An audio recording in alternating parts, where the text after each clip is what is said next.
هذا الشيله من كلمات أم محسن الأشول من أهالي قرية الغولين دمت الضالع، وهي موجهة إلى أخيها محمد صالح الأشول، والقصيدة تحكي وتعبر بما فيها.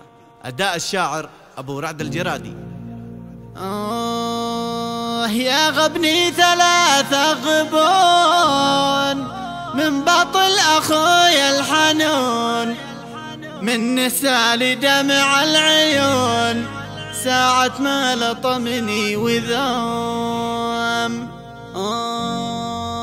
يا غبني ويا حسرتي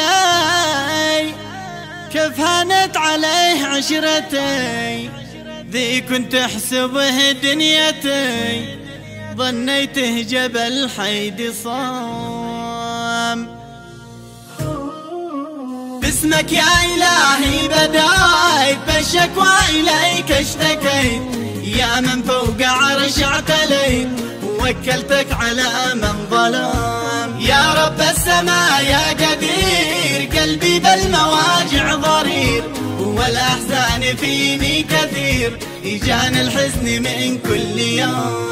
بشرح للجميع قصتي بالتفصيل عن حالتي، من ذي أضنك وعيشتي وخلوني أذوق الألام. أم حسن تقول الوجع وسط الراس ما عن هجع، من بعد ما محمد قطع حبل الود ظهر انقسام. ذي كان الشقق والرفيق والنور الذي في الطريق أعماني وخلى الحريق تشعل مثل نار الحمى. هجتي غيرك يا أخي ويش السر وانت السخي، وانت حيدي الشام خي لا أشوفك في على القمى. واليوم قد ظهر قوته فوق اخته ويا عيبته، يقهرني امام زوجته مد يده بوجهي لطام. اقسم باسم واحد احد من ساقه اخي للابد، او انسى الالم والنهد ذي وسط الفؤاد ارتسام. الطمه بخمس البنان ما بنسى طول الزمن، لاني قد جرحني وهان اوجع قلبي المحترم.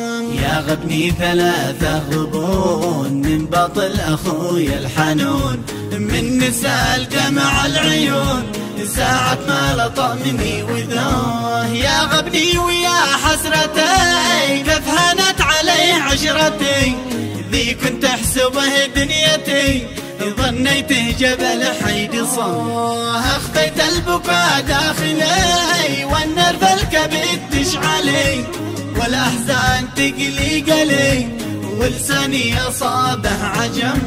من أجل أصغر المشكلات كانت في سببها البنات، قام الأخ سوى الشمال بالملطام فيني لطم. بعد المشكلة رحت لي من بيته إلى منزلي، مسكن جدنا الأولي ذي سكته بدع بالهدم.